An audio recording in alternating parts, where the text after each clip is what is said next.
안녕하세요, 썰밤 청취자 여러분. 사연 시작 전에 좋아요와 구독 버튼 한번 눌러주시면 감사하겠습니다. 그럼 바로 사연으로 들어가 볼게요. 출발!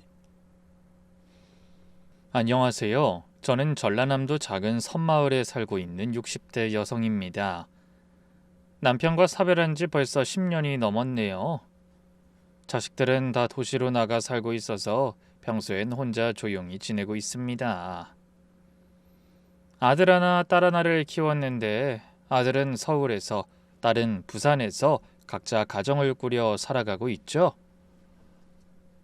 섬마을이라 불편한 점도 많지만 평생을 살아온 정든 곳이라 떠날 생각은 없습니다. 이웃들과 정도 나누고 텃밭도 가꾸면서 나름대로 평화롭게 지내고 있거든요. 제가 오늘 이렇게 사연을 쓰게 된 건 몇 년 전 제 인생에서 가장 큰 충격이자 깨달음을 준 사건 때문입니다. 가족이란 무엇인지, 진짜 사랑이 무엇인지 다시 한번 생각하게 해준 일이었죠. 나이가 들수록 자식들과의 거리가 멀어지는 것 같아 서운했던 마음이 있었는데 그것이 얼마나 어리석은 생각이었는지 이제야 알게 되었습니다. 부디 이 이야기가 저처럼 자식들을 오해하고 계신 분들께 작은 위로와 교훈이 되었으면 합니다. 때는 몇 년 전 봄이었어요. 아침 일찍 전화벨 소리에 잠에서 깨어났는데 춘천에서는 친정 조카딸 은이었습니다. 이모, 엄마가 대학병원에 입원하셨어요. 위암수술 받으셔야 해요. 순간 가슴이 철렁 내려앉았습니다. 친정 식구라고는 언니와 저 둘뿐인데 나이도 적지 않은 언니가 갑자기 큰 수술을 받는다니 두려움이 몰려왔어요. 뭐? 위암? 얼마나 된 거니? 한 달 전부터 속이 안 좋으셨는데 검사해보니 수술을 빨리 해야 한대요. 다음 주에 수술 예정이에요. 다행히 아주 절망적인 상황은 아닌가 봐요. 수술하고 관리만 잘하면 괜찮을 거라고는 하는데 걱정이에요. 병원은 어디야? 서울에 있는 대학병원이에요. 거기 위암 명의가 있다고 해서 찾아갔는데 운 좋게 바로 수술받게 됐어요. 전화를 끊고 나서도 한참을 멍하니 앉아 있었습니다. 언니는 제게 유일한 친정 식구이자 엄마 같은 존재였어요. 어려서 친정엄마를 일찍 여의고 언니랑 의지하며 살았거든요. 그런 언니가 큰 수술을 앞두고 있다는데 가만히 있을 수가 없었습니다. 당장 서울로 올라가야겠다고 마음먹고 먼저 아들에게 전화를 걸었어요. 서울에 가게 되면 당일에 바로 내려오기가 어려울 것 같아 아들 집에서 묵어야 할 것 같았거든요. 그런데 이상하게도 몇 번을 걸어도 전화를 받지 않았습니다. 한 번, 두 번, 세 번, 그러다 포기하고 전화기를 내려놨죠. 주말인데 왜 전화를 안 받지? 바쁘다더니 주말도 없이 일하나? 처음엔 그렇게 생각했습니다. 아들은 평소에도 일이 바쁘다는 말을 자주 했거든요. 그래도 어미가 전화한 걸 보면 다시 연락이라도 줄 법한데 오후가 되도록 아무 소식이 없었어요. 그때부터 문득 좀 이상한 생각이 들기 시작했습니다. 그러고 보니 아들네가 명절에도 오지 않았었죠. 그때도 회사 일이 바쁘다고 뒤늦게 전화 한 통 했었는데 그 후로 손자가 보고 싶어 연락해도 전화를 받지 않아 영상통화조차 하지 못했어요. 그 생각을 하니 좀 서운한 마음이 들었습니다. 예전엔 걔가 안 그랬는데.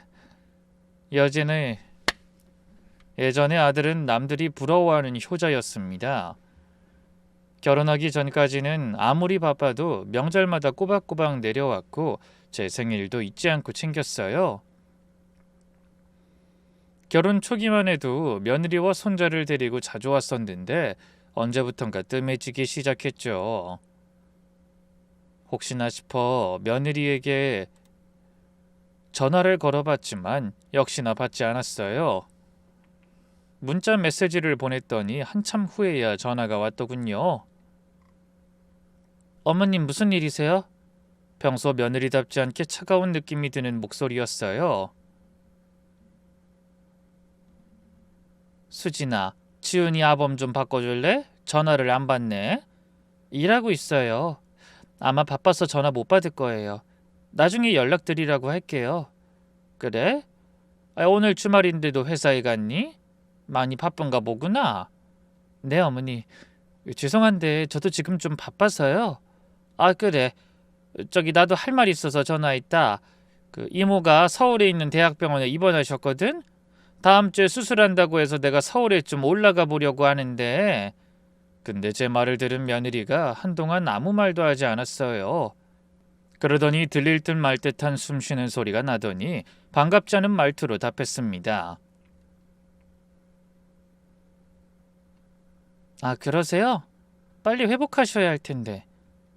딸랑 그 말뿐이었어요. 평소 같으면 제가 언제 가는지, 마중을 몇 시에 가야 하는지 당연히 물었을 텐데 그날은 너무나 시큰둥한 반응이었죠. 그래서 뻘쭘해진 저도 하고 싶은 말을 다 하지 못하고 그냥 전화를 끊었답니다. 그러고 나니 이런 생각이 다 들더라고요. 얘가 나한테 뭐 기분 나쁜 게 있나? 원래 며느린 그런 아이가 아니었거든요. 결혼한 지 8년이 넘도록 한 번도 저한테 무례하게 대한 적이 없었습니다. 오히려 무뚝뚝한 성격의 딸보다 더 살갑게 저를 챙기곤 했었죠. 저는 뭔가 이상한 느낌이 들어 부산에 사는 딸에게 전화를 걸었습니다. 정미야, 너 오빠네 요즘 어떻게 지내는지 알아? 오빠네? 글쎄, 왜? 오빠네 무슨 일 있어? 딸은 아무것도 모른다는 듯이 오히려 저에게 되물었어요. 아니, 전화를 해도 안 받고 설에도 안 왔잖아. 혹시 무슨 일 있는 거 아닌가 싶어서. 에이, 일은 무슨 일이 있어. 무소식이 희소식이라잖아. 별일 없을 거예요. 아니야, 아무리 생각해도 걔들이 좀 이상하다니까. 꼬박꼬박 안부 전화하던 애들이 둘 다 연락을 딱 끊고 내가 전화 건 걸 보고도 연락도 안 하고. 근데 제 말에 아무 말 없이 한참 뜸을 들이던 딸이 조심스럽게 이런 말을 꺼냈습니다. 엄마, 사실은 오빠네가 요즘 좀 사이가 안 좋은 것 같아. 사이가 안 좋아? 아니 왜? 그렇게 보기 좋던 애들이. 자세히는 모르겠는데 언니가 한번 그런 소리를 하더라고. 오빠가 일이 바빠서 그런지 요즘 너무 예민해져서 자주 싸운다고요. 아마 그래서 그럴 거야. 뭐 그렇다고 뭐 심각한 건 아닌 것 같고. 부부가 살다 보면 티격태격하기도 하고 그러는 거지 뭐. 딸은 별일 아닌 것처럼 말했지만 저는 심장이 덜컥 내려앉았습니다. 아들 부부가 자주 싸운다니 마음 편한 소식은 아니었죠. 왜? 무슨 일로 싸우는데? 그냥 사소한 말다툼 정도겠지. 오빠는 얼마나 바쁜지 요즘 내 전화도 잘 안 받아. 그러니까 엄마도 자꾸 전화하지 말고 그냥 모른 척하고 계셔. 아유, 그래도 애 키우는 부부가 자꾸 싸우면 안 되는데. 에이, 괜히 말했네. 엄마가 자꾸 이상한 생각하면서 속 끓일까봐 얘기했더니 진짜 별일 아니라니까요. 엄마 뭐 예전에 아버지랑 매일 깨만 먹고 살았나? 더러 싸우기도 하고 그랬잖아. 부부 일이니까 알아서 해결하겠지. 전화를 끊고 나니 마음이 더 무거워졌습니다. 아들 부부가 싸우고 있다는 걸 딸은 알면서도 저한텐 숨겼다는 게 서운하기도 했고 무엇보다 아들네 집안이 잘못되는 건 아닌가 싶어 걱정이 앞섰어요. 그날 밤 잠을 제대로 이룰 수가 없었습니다. 언니 생각, 아들 생각에 뒤척이다 새벽이 되어서야 겨우 잠이 들었죠. 그리고 다음 날 아침 다시 아들에게 전화를 걸었습니다. 이번엔 다행히 전화를 받았어요. 엄마, 무슨 일이야? 아들의 퉁명스러운 목소리가 아침부터 기분을 좀 상하게 하더군요. 이모가 대학병원에 입원하셨어. 다음 주에 위암 수술하신대. 그래서 서울 올라가려고 하는데 너희 집에서 하루 자도 되겠지? 우리 집? 그러더니 한참 침묵이 흘렀습니다.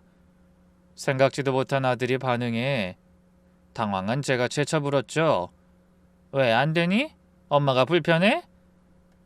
아니 그게 아니라 요즘 집이 좀 어수선해서. 어수선하다니. 수진이 같이 깔끔한 애가 왜? 그럼 내가 가서 청소도 좀 해주고 더 좋지. 아이 엄마 그냥 이모 병문안만 하고 내려가는 게 어때? 꼭 자고 가야 해? 뭐? 여기서 서울이 어디라고 당일치기래. 아 새벽부터 출발해도 거기 가면 밤이고 이모 보고 나면 못 내려오는 시간이지. 왜? 너 엄마 가는 게 그렇게 싫으냐? 순간 화가 확 치밀어 올랐습니다. 아무리 바빠도 그렇지 부모가 하루 묵겠다는데 그렇게 대놓고 거절하다니 실망스럽더군요. 아니 그런 게 아니야. 그냥 뭐 솔직히 말해봐. 수진이가 시험이 오는 거 싫다고 하디? 부담스러워해? 네? 아니에요 엄마. 왜 그래? 수진이는 상관없어. 그럼 뭐가 문제야? 수진이가 아니라 네가 엄마 가는 게 싫은 거야? 알았어 와요. 오시면 되지. 언제 오실 건데? 결국 아들이 져주는 식으로 대화가 끝났습니다. 하지만 목소리에서 느껴지는 피곤함과 귀찮음을 숨길 순 없었죠. 전화를 끊고 나니 마음이 착잡했습니다. 자식은 키워서 뭐하나 싶은 생각까지 들더라고요. 그래도 언니는 보러 가야 했기에 서울행을 준비했습니다. 며칠 후 저는 서울로 올라가기 위해 새벽부터 서둘러 집을 나섰죠. 섬에서 육지로 나가는 배를 타고 버스를 타고 또 기차를 갈아타는 긴 여정이었습니다. 젊을 때는 아무렇지도 않았는데 나이가 드니 그런 이동이 정말 힘들더라고요. 그래도 언니를 만날 생각, 그리고 오랜만에 손자를 볼 생각에 피곤한 줄도 몰랐습니다. 저는 혹시나 하고 기차 안에서 다시 며느리에게 연락했어요. 수진아, 오늘 나 올라가는 거 잊지 않았지? 지금 기차 탔다. 오후 3시쯤 서울역 도착할 것 같은데. 네, 어머님. 알고 있어요. 역시나 짧은 대답이었습니다. 병원 먼저 들릴 거야. 이모 면회하고 저녁 때쯤 너희 집으로 갈게. 알겠어요. 지훈인 잘 지내니? 할머니 간다고 말은 했니? 좋아하지? 네. 며느리의 단답형 대답에 대화가 자꾸 끊겼습니다. 평소 같으면 마중을 나오겠다거나 애가 기다린다거나 뭐라고 제잘제잘 떠들었을 텐데 그날은 정말 최소한의 대답만 하더라고요. 정미 말이 맞나 보네. 이것들이 또 부부싸움을 한 모양이구나. 그렇게 생각하니 더 걱정이 됐습니다. 혹시 심각한 문제가 있는 건 아닐까? 아들이 한눈을 팔았나? 오만 가지 생각이 다 들었어요. 설마 이것들이 혹시 이혼까지 생각하고 있는 건 아니겠지? 불안한 마음으로 한숨을 쉬며 서울에 도착했습니다. 역에서 또 택시를 타고 대학병원으로 향했어요. 병원은 정말 크고 복잡했죠. 한참을 헤매다가 겨우 직원의 도움을 받아 언니가 입원한 병실을 찾을 수 있었습니다. 언니! 병실 문을 열고 들어가니 언니가 수척해진 모습으로 침대에 누워 있었어요. 아, 이건 내 동생 왔구나. 이번 길 어떻게 왔어? 언니가 아프다는데 어떻게 안 와? 은희가 수술은 잘 됐다고 하던데 많이 아파? 괜찮어. 수술도 생각보다 빨리 끝났고 경과도 좋대. 아주 상태가 안 좋으면 아이 수술하는 말도 안 한다더라. 그래? 다행이네. 그래도 방심하지 말고 조심해. 그래야지. 근데 너 혼자 왔니? 애들은?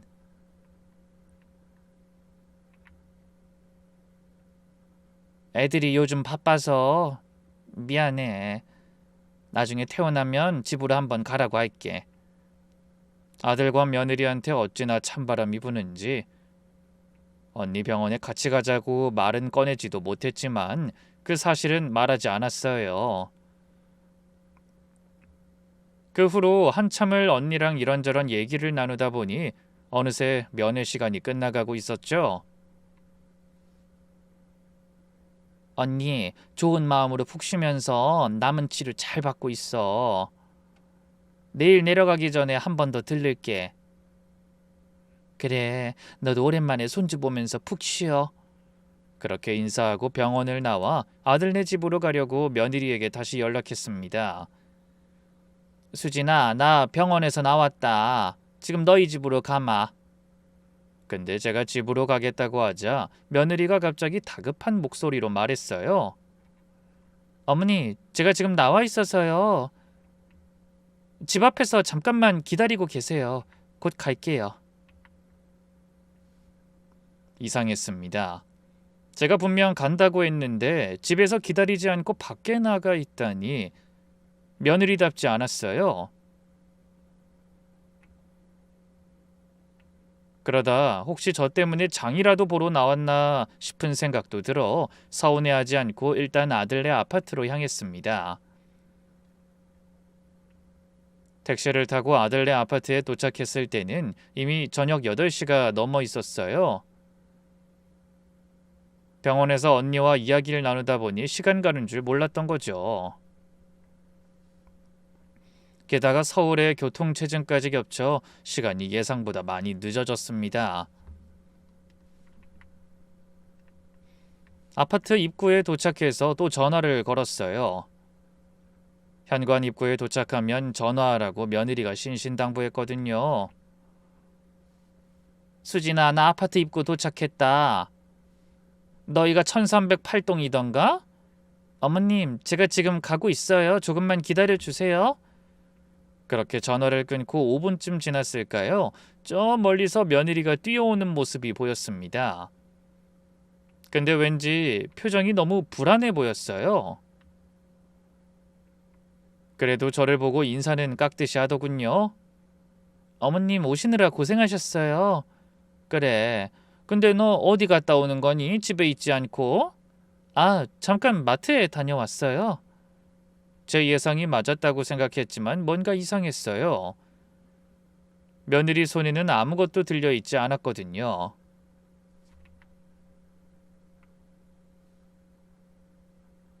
마트에 갔다 왔다면서 빈손이라니 수상한 생각이 들었지만 일단은 모른 척 했습니다. 어서 들어가자. 지훈이는 아범이 보고 있니?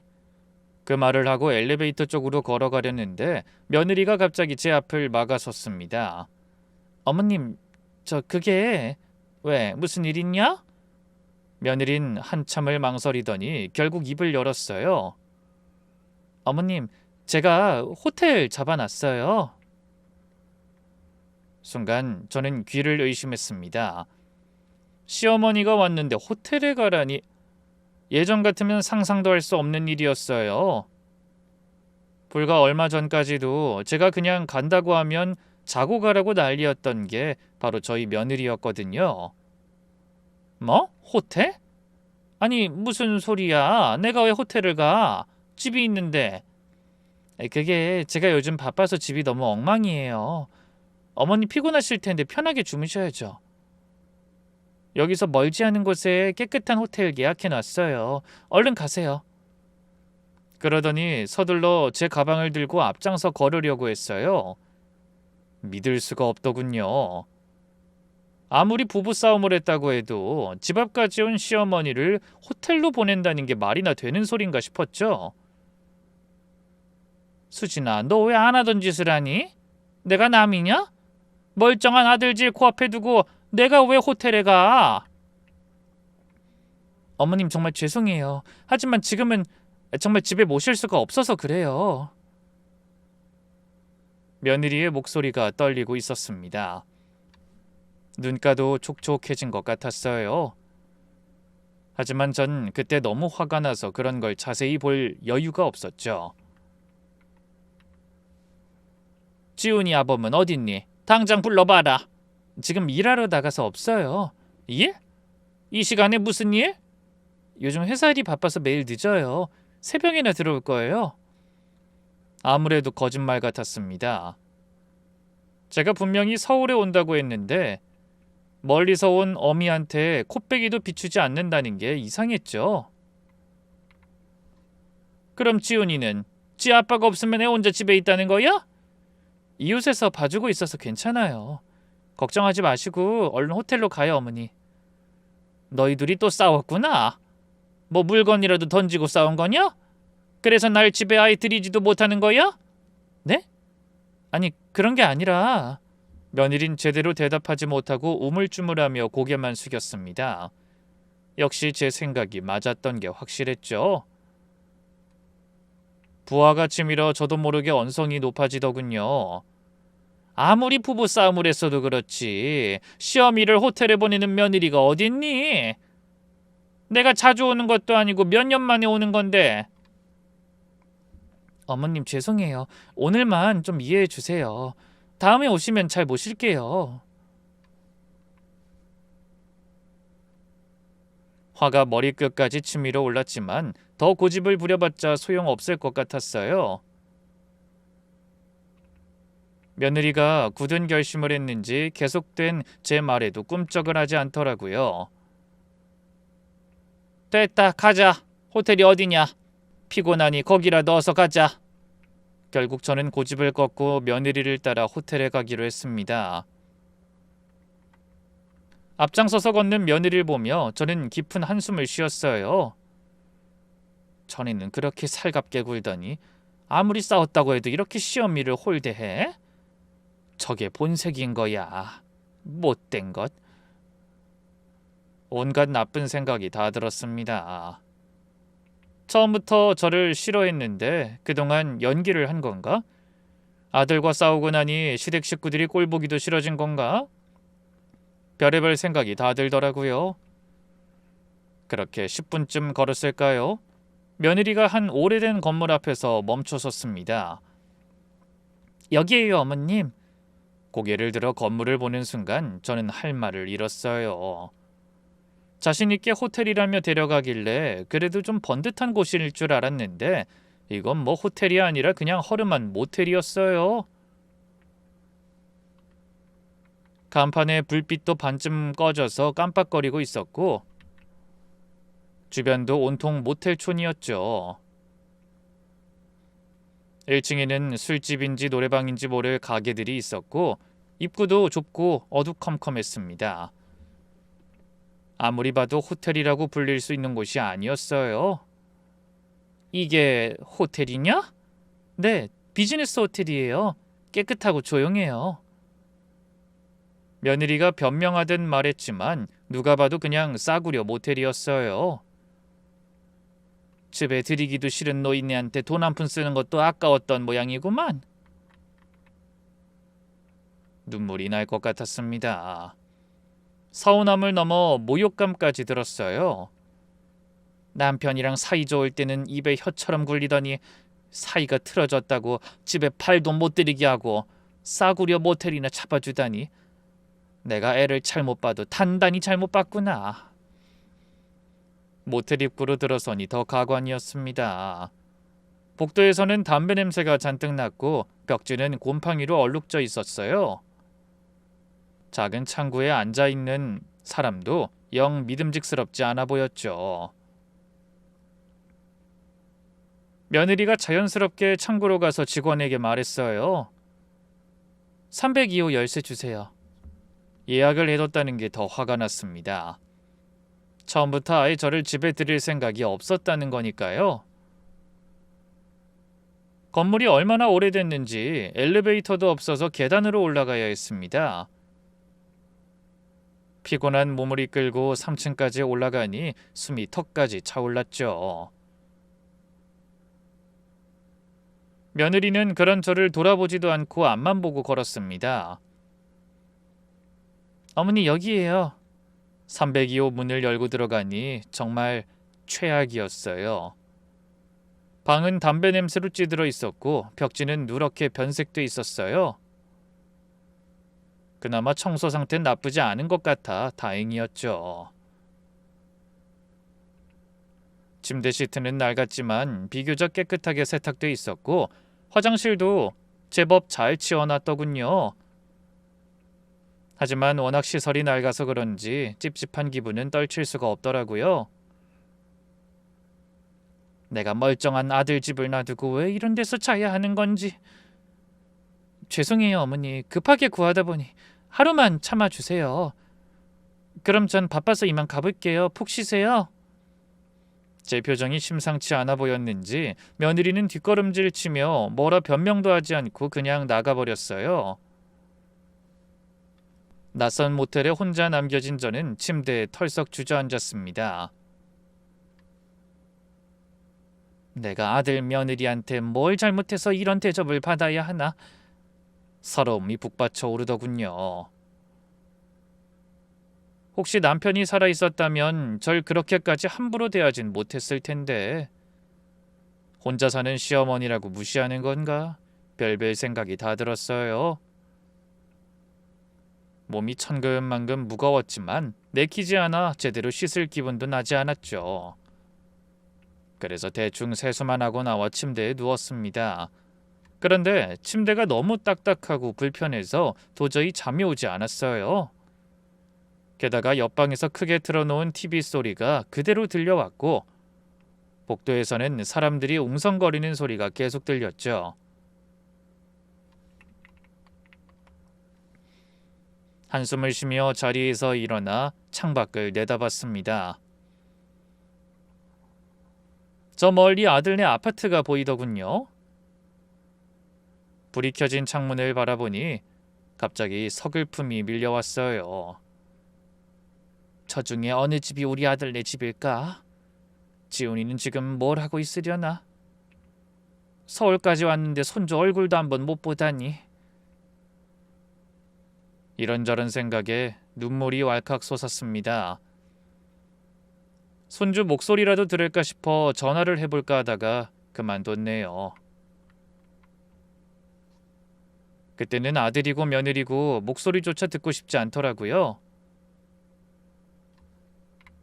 그냥 다음날 아침 일찍 언니 병원에 나가서 얼굴 한 번 더 보고 섬으로 내려가야겠다 생각했죠.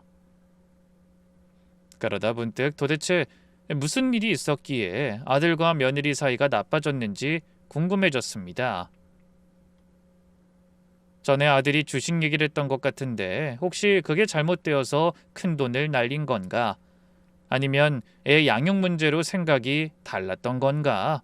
그것도 아니면 제가 눈치 없이 굴어서 며느리 신경을 긁은 적이 있는 건가? 머릿속이 복잡했습니다. 온갖 상상을 하다 보니 더 잠이 오지 않았죠. 결국 새벽 2시가 되도록 한숨도 못 잤습니다. 그쯤 되니 생각 없이 며느리를 따라 들어온 게 너무나 후회됐어요. 아휴, 차라리 찜질방이라도 갈걸. 그렇게 뜬 눈으로 밤을 새우다시피 했습니다. 어렴풋이 잠이 들었다가도 악몽을 꾸고 금세 깨곤 했어요. 그러다 새벽 5시쯤 되니 도저히 못 참겠더라고요. 아휴, 그냥 차차 타고 병원이나 가자. 이런 곳에서 잠도 못 자고 시간 보내느니 언니나 1시간이라도 더 보고 가는 게 낫지. 그렇게 생각하고 짐을 싸기 시작했습니다. 어차피 제대로 풀지도 않았으니 금방 끝났죠. 가방을 들고 방을 나가려는데 문득 아들과 손주 생각이 났어요. 그래도 얼굴은 한번 봐야 하는 거 아닌가? 아니, 무슨 일이 있는지 직접 물어도 봤으면 좋겠는데. 그런 대접을 받고도 부모 마음이라는 게 아들이 걱정되는 건 어쩔 수 없더라고요. 아침에 집으로 한번 가보고 그래도 문전박대하면 그땐 뒤도 돌아보지 말고 가서 다시는 오지 말자. 그렇게 마음 먹고 있는데 배고픔이 느껴졌습니다. 생각해보니 전날 점심 먹고 저녁을 제대로 먹지 못했더라고요. 하지만 그 시간에 문을 연 식당도 없을 것 같아 고민이 됐죠. 아휴, 내 팔자에 이게 뭔가? 아이, 고생해서 자식 키워 왜 이런 대접을 받아야 하지? 아들을 비싼 돈 주고 대학 보내 공부시키고 결혼까지 시켰는데 돌아오는 게 그런 비참한 하루라니. 자식 농사 잘못 지었다는 생각이 들었어요. 차라리 자식이 없었으면 기대도 안 하고 살 텐데. 그런 생각까지 들 정도로 제 신세가 처량했습니다. 어느새 창밖으로 동이 터오고 있었고 저는 더 이상 그 답답한 방에 있을 수가 없어서 짐을 챙겨 방문을 열고 나왔어요. 복도는 어두컴컴했고 형광등 하나만 희미하게 깜빡이고 있었죠. 혹시나 넘어질까봐 조용히 계단을 내려가 복도를 걷기 시작했습니다. 근데 갑자기 어디선가 문 여는 소리가 들렸어요. 그 새벽에 누가 나오나 싶어서 뒤를 돌아봤는데 그 순간 저는 눈을 의심할 수밖에 없었습니다. 멀리 복도 끝 방에서 며느리가 나오고 있었던 겁니다. 수진이? 아니 제가 이 시간에 왜 여기서? 온몸이 얼어붙는 것 같았어요. 분명 지난밤에 집으로 갔다고 생각한 애가 왜 그 모텔에 있는 건지, 그것도 다른 방에서 뭘 하고 있었던 건지 정신이 없었죠. 그때 충격적인 상황이 펼쳐졌습니다. 며느리의 뒤에서 낯선 남자가 따라 나온 겁니다. 50대 정도로 보이는 남자였는데 며느리와 뭔가 대화를 나누면서 걸어 나오고 있었어요. 저는 머리를 한 대 세게 얻어맞은 것처럼 멍해졌습니다.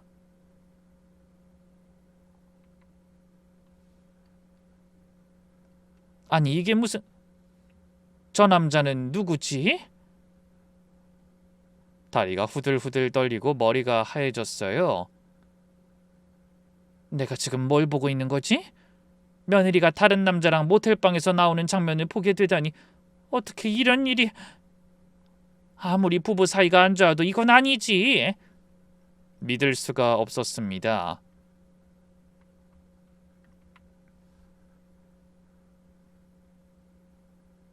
시어머니가 같은 모텔에 묵고 있는데 본인도 바로 그 모텔에서 불륜을 저지르다니 있을 수 없는 일이었어요. 이럴 수가... 이럴 수가... 저는 너무 충격을 받아 하마터면 그 자리에 주저앉을 뻔했습니다. 한 손으로 가방 손잡이를 꽉 쥐고 한 손으론 벽을 짚으며 겨우 버텼죠. 바로 그때였어요. 며느리가 남자의 말에 고개를 끄덕이다 저와 눈이 마주쳤습니다. 순간적으로 며느리의 얼굴에 당황하는 빛이 스쳤어요. 어머님? 왜 이렇게 이른 시간에... 며느리가 떨리는 목소리로 저를 불렀습니다. 그 곁에 서 있던 남자도 깜짝 놀란 표정으로 저를 쳐다봤죠. 하지만 놀란 것도 잠시, 며느린 죄 지은 사람의 표정이 아닌 뭔가를 포기한 것 같은 표정으로 한숨을 쉬며 저에게 다가왔어요. 마치 숨기던 것을 들켜 오히려 후련한 듯한 얼굴이더라고요. 뭐지? 들켰으니 아예 이판사판이라는 건가? 그런 생각을 하며 온몸을 부들부들 떨고 있을 때 코앞까지 다가온 며느리가 입을 열었습니다. 어머님, 혹시 아예 못 주무신 거예요? 얼굴이 안 좋아요. 네가 지금 그딴 소리 할 때냐? 너 여기서 지금 뭐 하는 거야? 목소리가 자꾸 떨렸어요. 분노와 충격이 뒤섞여 제대로 말이 나오지 않았던 거죠. 어머님, 무슨 오해를 하시는 것 같은데 제가 설명해 드릴게요. 설명? 무슨 설명? 내가 지금 눈으로 똑바로 봤는데 네가 지금... 차마 입에 담기도 싫은 말이었습니다. 며느리에게 불륜이라는 단어를 말해야 한다는 게 너무나 어이없고 비참했어요. 헌데 그때 뭔가 이상한 점을 발견했습니다. 며느리 손에 지갑이나 가방이 아닌 걸레와 청소도구가 들려 있었던 겁니다. 그리고 자세히 보니 며느리가 입고 있는 옷도 평상복이 아니라 작업복 같은 곳이었어요. 잠깐만, 너 그게 뭐니? 왜 걸레를... 제가 며느리의 손을 뚫어지게 바라보며 묻자 곧 생각지도 못한 답이 돌아왔습니다. 입을 꾹 다물고 서 있는 며느리 옆에 있던 남자가 한숨을 쉬면서 입을 열었죠. 아이고, 수진 씨, 시어머니신가 보네. 저희 모텔 사장입니다. 사장이요? 예. 어떻게 밤엔 편하게 주무셨어요? 우리 모텔이 좀 낡긴 했어도 안락한 맛이 있는데 직원 가족이 묵는다고 해서 제가 특별히 전망도 좋은 방으로 내줬습니다. 사장이라던 남자는 뿌듯한 표정으로 절 바라보며 으스댔어요. 네? 그럼 저희 며느리가 여기서... 예. 며느님이 야간에 저희 모텔 청소를 하고 있어요. 워낙 부지런하고 일을 잘해서 제가 특별히 어머님 방 공짜로 드린 거고요. 시어머니가 오시는데 집으로 모실 수가 없다고 해서 제가 직원 복지 차원에서 편의를 봐준 거죠. 머릿속이 더 혼란스러워졌습니다. 직원? 청소? 도대체 무슨 말을 하는지 모르겠더라고요. 수진아, 이게 무슨 소리냐? 네가 여기서 일한다고? 야간이면 애는 어쩌고? 며느리가 고개를 떨구더니 아무 말도 하지 못했습니다. 그러자 모텔 주인이 답답하다는 듯 계속 설명했어요. 가족들은 아직 모르셨나 보네요. 수진 씨가 몇 달 전부터 여기서 일하는데 아주 성실하고 일도 잘해서 제가 정말 아끼는 직원입니다. 오늘도 청소 상태 점검하러 빈 방들 다녀보니 뭐 흠잡을 게 없네요. 그제야 상황이 조금씩 이해가 되기 시작했습니다. 며느린 그 낡은 모텔에서 불륜을 저지른 게 아니라 야간 청소를 하고 있었던 겁니다. 제가 그나마 청소 상태가 양호하다고 생각했던 그 화장실을 닦고 이불을 빨았던 게 다름 아닌 바로 저희 며느리였던 겁니다. 헌데 불륜에 대한 오해는 풀렸지만 여전히 이해할 수 없는 게 너무 많았어요. 수진아, 청소라니 네가 왜... 하지만 며느리는 한동안 말을 하지 못했습니다. 그러다 한숨을 10번도 넘게 쉬더니 겨우 입을 열었죠. 어머님, 죄송해요. 끝까지 숨기고 싶었는데. 뭘 숨겨? 너 왜 이런 일을 하고 있는 거니? 지훈이 아범은 알아? 그이도 알아요. 처음엔 말 안 했는데 지난달에 알게 됐어요. 알고 있다고? 아니, 마누라가 이런 일을 하는데 그냥 놔둔다는 거야? 제가 놀라서 묻자 며느리의 눈에서 눈물이 흐르기 시작했습니다. 그게 사실... 어머니, 저희가 지금 사정이 많이 어려워요. 어렵다니? 뭐 경제적으로? 네. 왜? 지훈이 아범이 일하고 있는데 갑자기 왜 그렇게 상황이 어려워? 혹시 그 녀석이 주식하다 돈을 다 날린 거야? 하지만 며느린 고개를 가로저으며 눈물만 흘렸습니다. 아니요, 그런 건 아닌데 그냥 그이 벌이론 부족해요. 터무니없이 너무 많이 부족해요. 너희 세 식구 사는데 도대체 뭘 얼마나 쓰길래 월급으로 부족해? 혹시 누가 도박을 한 거야? 아니면 뭐 TV에 나오는 것처럼 네가 뭐 명품 중독에라도 빠진 거냐? 그때 며느리가 더욱 처절하게 눈물을 흘리며 말을 제대로 잇지 못했습니다. 아니에요, 어머님. 그런 거 아니에요. 그 사람도 저도 정말 열심히 살았어요. 한눈 팔지 않고 행복하게 살고 싶어서 성실하게 살았는데 근데 왜? 너 늙은이 숨 넘어가는 거 보고 싶어서 그러냐? 어서 말하지 못해? 도대체 무슨 일이 있어서 갑자기 형편이 어려워진 거야? 저는 너무 답답해서 속이 터졌지만 며느리가 너무나 서럽게 울어 더는 윽박지를 수가 없었습니다. 그래서 인내심의 한계가 올 때까지 가만히 그 모습을 지켜보고 있었죠. 그렇게 얼마나 시간이 흘렀을까요? 겨우 감정을 추스른 며느리가 다시 말을 시작했어요. 어머니, 사실은 지훈이가... 며느리 입에서 손자 이름이 나오자 심장이 덜컥 내려앉는 기분이었어요. 뭐? 지훈이한테 무슨 일이 있는 거야? 아파요. 많이 아파요. 아파? 아니, 그 어린 게 왜? 어디가? 이번엔 제 눈에서 걷잡을 수 없는 눈물이 흘러내렸습니다. 귀하디 귀한 우리 손자가 아프다니, 그것도 많이 아프다니.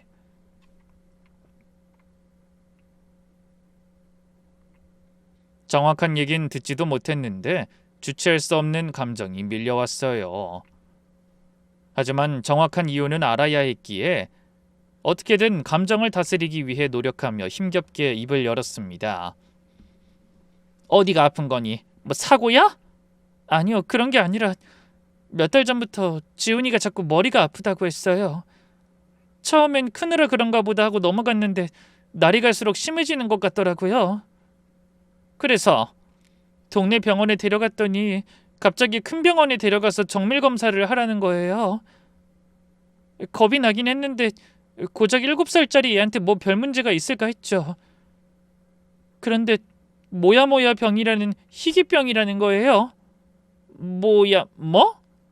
저는 이름조차 생소한 처음 듣는 병이었습니다. 그게 무슨 병이야? 위험한 거야? 뇌혈관이 점점 좁아지는 병이래요. 치료하지 않으면 뇌경색이나 뇌출혈이 올 수 있대요. 뭐? 아니 어린애가 왜 그런 병에... 믿기지가 않았어요. 고작 7살짜리 아이한테 뇌경색이라니, 뇌출혈이라니, 무슨 그런 몹쓸 병이 있는지 이해할 수 없었습니다. 그럼 치료는? 치료하면 낫긴 하는 거지? 수술을 해야 해요. 그것도 빨리. 하지만 희귀병이라 보험 적용이 안 되는 치료가 많아요. 그래서 비용이 많이 들어요. 그제야 저는 며느리가 밤에 잠도 못 자고 모텔에서 청소하게 된 이유가 이해됐어요. 대체 돈이 얼마나 필요한 건데? 기본적인 수술비랑 치료비, 입원비, 약값 얼마나 들지 정확하지 않아요. 적게는 수천, 많게는 수억도 들 수 있다고 하더라고요.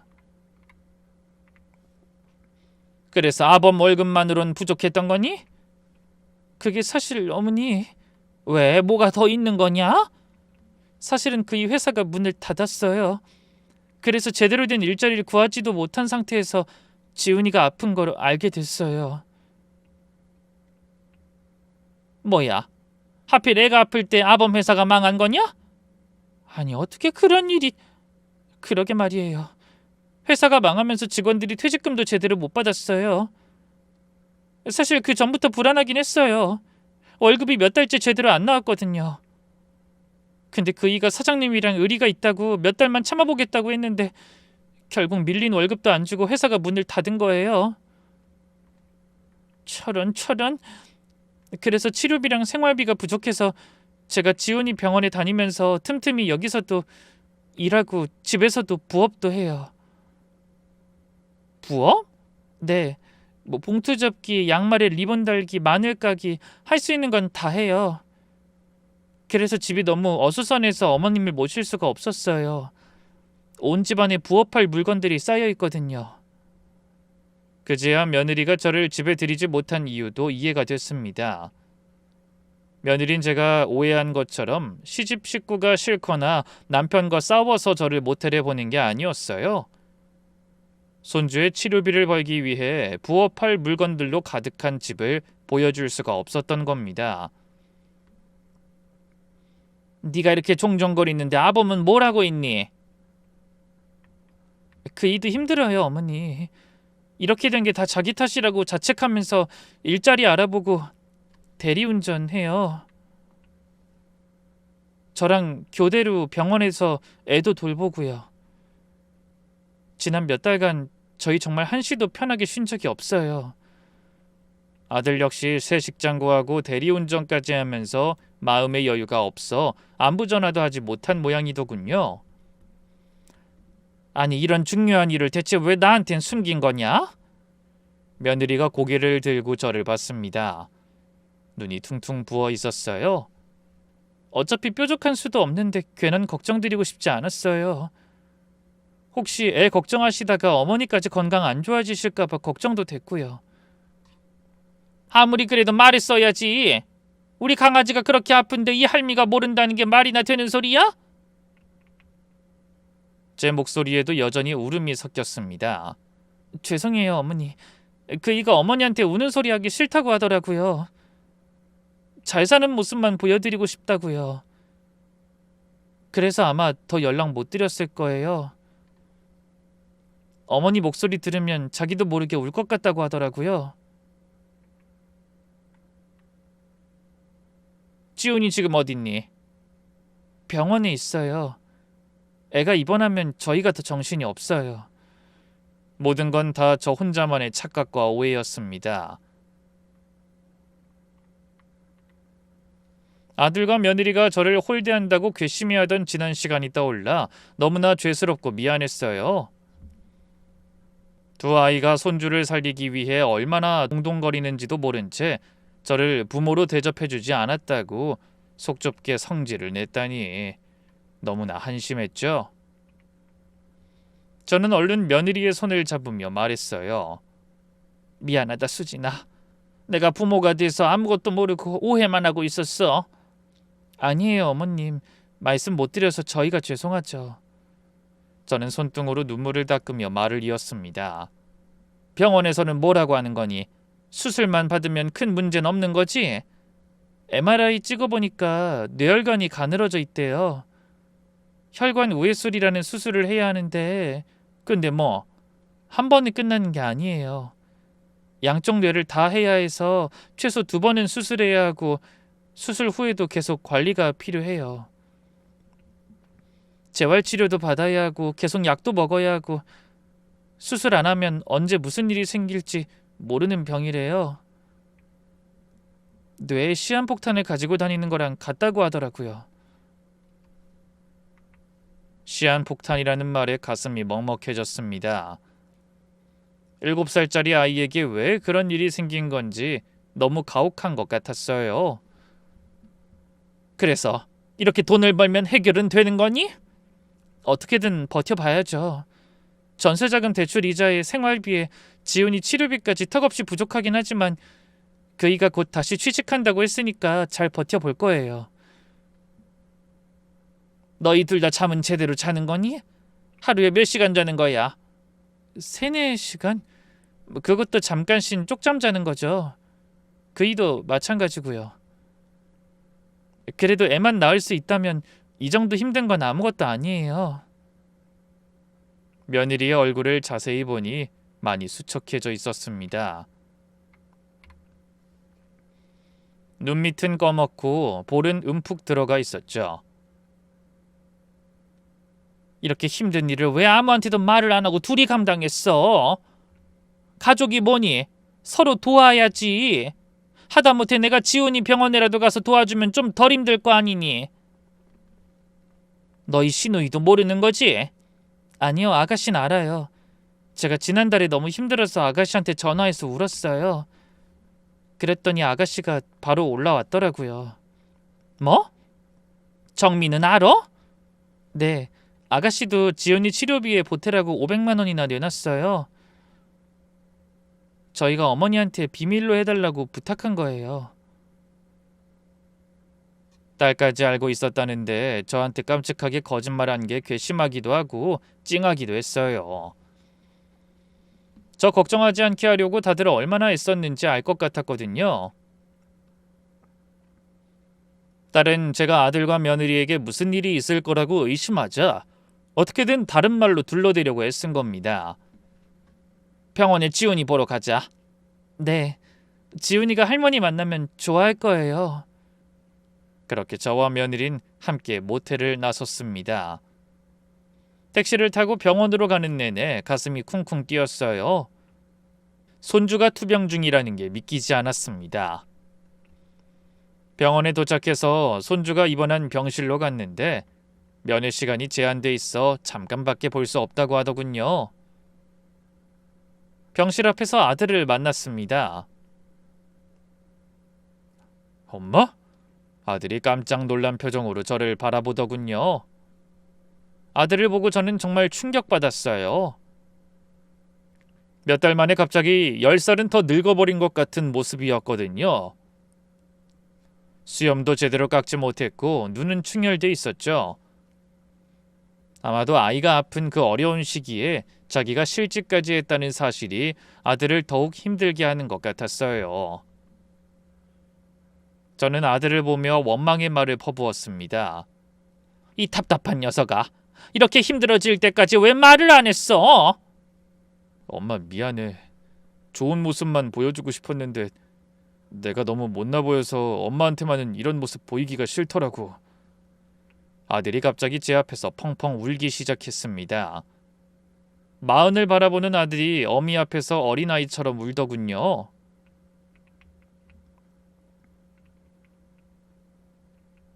엄마, 우리 지훈이 어떻게 하지? 저 어린 게 아픈 것만 생각하면 미치겠어. 울지 마. 사람들 보잖아. 우리 지훈이가 너무 아파. 차라리 내가 대신 아팠으면 좋겠는데 내가 못나서 애엄마도 고생이고 이렇게 내가 못나게 느껴질 때가 없었어. 저는 아들의 등을 토닥이며 눈물을 참았습니다. 무너진 아들 앞에서 저까지 약한 모습을 보일 순 없었죠. 괜찮아. 금방 다 괜찮아질 거야. 아들을 조금 달래놓고 저는 긴장된 마음으로 손주를 보러 들어갔습니다. 아직 어린 7살 아이가 작은 침대에 누워 각종 기계와 링거줄을 주렁주렁 달고 있었어요. 그 여린 팔에 주사 바늘이 꽂혀 있는 걸 보니 가슴이 찢어질 것 같았습니다. 지훈아, 우리 손자. 제가 이름을 부르자 손자가 눈을 뜨더니 저를 보고 환하게 웃었어요. 할머니다. 할머니 왔어? 그래, 할머니 왔어. 우리 지훈이 많이 아파? 아니 할머니, 지훈이 안 아파. 의사 선생님이 약 잘 먹고 말 잘 들으면 금방 집에 갈 수 있다고 했어. 그래서 나 의사 선생님 말씀 엄청 잘 들어. 그러니까 할머니도 걱정하지 마. 7살짜리 아이가 오히려 저를 위로하고 있었습니다. 할머니, 나 다 나으면 빨리 축구하고 싶어. 그래. 우리 지훈이는 뭐든 잘할 수 있어. 치료 잘 받고 나으면 할머니가 멋있는 축구화 사줄게. 정말? 약속! 그래, 약속. 저는 아이와 손가락을 걸고 약속한 뒤 손을 흔들고 병실을 나왔습니다.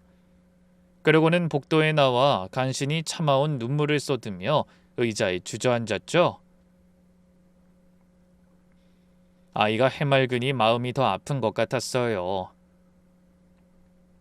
어린 것이 아픔을 견디며 어른들보다 씩씩하게 잘 견뎌주고 있는 게 대견하면서도 너무나 마음 아팠어요. 그때 아들이 다가왔습니다. 엄마 괜찮아? 지훈이 정말 수술하면 나을 수 있는 거지? 의사가 그랬어. 아이들은 조기에 발견하는 경우에 빨리 수술하면 정상적인 생활 가능하대. 이번에 알았는데 생각보다 이 병에 걸리는 어린 아이들이 많더라고. 주로 10살 안 된 애들한테서 많이 발병하나 봐요. 수술 날짜는 언제냐? 제 물음에 며느리가 한숨을 쉬며 말했습니다. 우선 1차 수술은 다음 주고 그 다음에 4주 정도 지나서 또 2차 수술 잡힐 것 같아요. 수술비는 준비가 된 거냐? 어머님, 저희가 열심히 벌어서 수술비는 얼추 준비됐어요. 걱정하지 마세요. 그 후 치료비가 문제긴 한데 그것도 어떻게 되겠죠. 정 안 되면 전세금도 있고. 그게 무슨 소리야. 애가 병원에서 태어나면 집에 돌아가서 편하게 쉬어야 하는데 전세를 빼면 어쩌겠다는 거냐. 그러지 말고 내 얘기 좀 들어봐라. 저는 눈시울이 붉어진 아들과 며느리를 바라보며 천천히 숨겨진 비밀을 털어놨습니다. 일단 수술비는 준비됐다고 하니까 됐고 그 다음 치료비는 걱정하지 말아라. 그건 내가 대줄 테니. 수진이 청소 그만두고 마음 편히 애 간호나 해라. 두 아이가 놀란 표정으로 저를 바라봤어요. 엄마, 갑자기 그게 무슨 소리야? 엄마가 무슨 돈이 있다고? 지훈이 매달 치료비 꽤 나올 거야. 너 엄마 무시하지 마. 사실 어제 언니가 나한테 뭘 좀 줬어. 언니라니 혹시 이모 말하는 거야? 사실 그 전날 병원에 찾아간 저에게 언니가 작은 서류 봉투를 하나 건네줬더랬어요. 청수가 이거 받아. 이게 뭐야 언니? 내 상가 등기권리증이야. 이거 네 이름으로 넘겨줄게. 언니 그게 무슨 소리야? 언니 수술만 받으면 멀쩡해질 텐데 왜 그런 소리래? 아이, 그리고 줘도 내가 아니라 은희한테 줘야지. 언니 자식 놔두고 왜 이걸 나한테 줘? 은희도 이미 알아. 너 온다길래 집에 가서 서류 갖다 달라고 하면서 다 말했어. 은희는 잘 살아서 돈 필요 없고 나 사는 집 남겨주기로 해서 괜찮아. 그래도 이걸 내가 어떻게 봐도. 이건 너희 형부하고는 상관없는 거야. 솔직히 처음부터 너랑 똑같이 나눠야 했는데 이제야 줘서 미안하지. 아버지 돌아가시면서 남겨주신 논 팔아서 이 상가 마련한 거잖아. 옛날 노인네랑 장녀한테만 남겨주신 건데 내가 그동안 너한테 신경을 못 썼어. 미안하다. 언니는 어쩌려고? 난 이거 말고도 너희 형부가 꽤 남겨줬잖아. 이걸 너한테 줘야 내가 마음이 편해서 치료가 더 잘 될 것 같아. 그러니까 받아줘. 그게 자리가 좋아서 월세로 한 달에 500만 원 나오는 물건이야. 그 돈으로 손주 용돈도 주고 너 사고 싶은 것도 사면서 살아. 물론 저는 강하게 거절했어요. 언니가 마지막인 것처럼 재산을 정리하려는 것 같아 마음이 아팠거든요. 하지만 언니의 뜻이 워낙 강력해서 받아들이기로 했답니다. 그런데 그 덕에 제가 궁지에 몰린 아들네를 도와줄 수 있게 된 겁니다. 아들은 믿기지 않는다는 표정으로 물었어요. 이모가 상가를 주기로 했다고? 그래. 월세가 꽤 나온대. 그 돈으로 지훈이 치료하면 돼. 엄마, 그건 이모가 엄마 편하게 사시라고 주신 거잖아. 우리가 어떻게... 상가를 팔겠다는 것도 아니고 월세 받는 걸로 내가 내 손주 치료해 주겠다는 거야. 지금 이 시기에 이모가 이걸 준 것도 다 지훈이 도와주라고 그런 것 같다. 내가 이 돈으로 좋은 옷 입고 좋은 거 먹으면 뭐하니? 지훈이가 아프면 속이 시커멓게 탈 텐데. 너희를 위해서가 아니야. 나를 위해서 치료비 내겠다는 거다. 그 말에 며느리가 눈물이 그렁그렁한 눈으로 절 바라보더군요. 전 그런 아이의 손을 잡고 말했어요. 우리 며느리 그동안 고생 많았다. 이제 내가 도와줄 테니 청소할 시간에 애랑 네 몸을 더 신경 써. 그러다 너희까지 몸 상하면 지훈이는 어쩌니? 이럴 때일수록 너희 몸도 챙겨야 해. 그때 맞잡은 손 위로 며느리의 눈물이 뚝뚝 떨어졌습니다. 어머님, 감사합니다. 정말 감사합니다. 전 그런 며느리를 말없이 조용히 안아줬죠. 얼마 후 드디어 지훈이가 첫 번째 수술을 받게 됐습니다. 수술이 진행되는 동안 저희는 대기실에서 한시도 자리를 떠나지 않았어요. 며느리는 계속 기도하고 아들은 불안한 듯 왔다 갔다를 반복했습니다. 그때 들려온 의사의 목소리. 수술 잘 끝났습니다. 아이가 잘 견뎌줬어요. 그 한마디에 모두가 안도의 한숨을 쉬었습니다. 그 이후로 회복실에서 만난 손주는 너무나 안쓰러워 보였어요. 머리에 붕대를 칭칭 감고 있었거든요. 그리고 다시 6주 후 지훈이는 두 번째 수술을 받았습니다. 이번에는 첫 번째보다 수월했어요. 경험도 있고 무엇보다 경제적 부담이 없으니 마음이 한결 편했죠. 수술은 성공적이었습니다. 의사가 말하길 앞으로 정기적인 검진과 약물 치료만 잘 받으면 일반인과 다름없이 생활할 수 있을 거라고 했어요. 그 말을 듣자마자 며느리가 제 손을 잡고 울었습니다. 하지만 이번에는 전과는 다른 기쁨의 눈물이었습니다. 이게 다 어머니 덕분이에요. 감사합니다. 정말 감사합니다. 수술 후 2년이 지났습니다. 지훈이는 이제 완전히 건강을 회복해 학교에 다니고 있어요. 그리고 좋아하는 축구도 마음껏 할 수 있게 됐죠. 그맘때 전보다 더 밝아진 손주가 매일같이 영상통화를 걸어와 건강함을 자랑했어요. 할머니, 나 오늘 골 넣었어. 여름방학에 놀러가면 내가 축구하는 거 보여줄게. 기다려요? 그래? 아유, 기특해라. 할머니가 우리 강아지 좋아하는 거 잔뜩 해놓고 기다릴게. 전화를 끊고 나니 가슴이 뭉클했습니다. 아이가 다시 건강하게 되었다는 게 마치 꿈 같았어요. 아이가 건강해지자 며느린 다시 예전의 여유를 되찾고 예전보다 더 살가운 며느리가 되었습니다. 저희에게 은인과도 같은 친정언니는 수술 후 항암 치료를 받으면서도 놀라울 정도로 잘 버텨줬어요. 그리고 의사가 말한 대로 건강한 모습으로 잘 살아가고 있죠.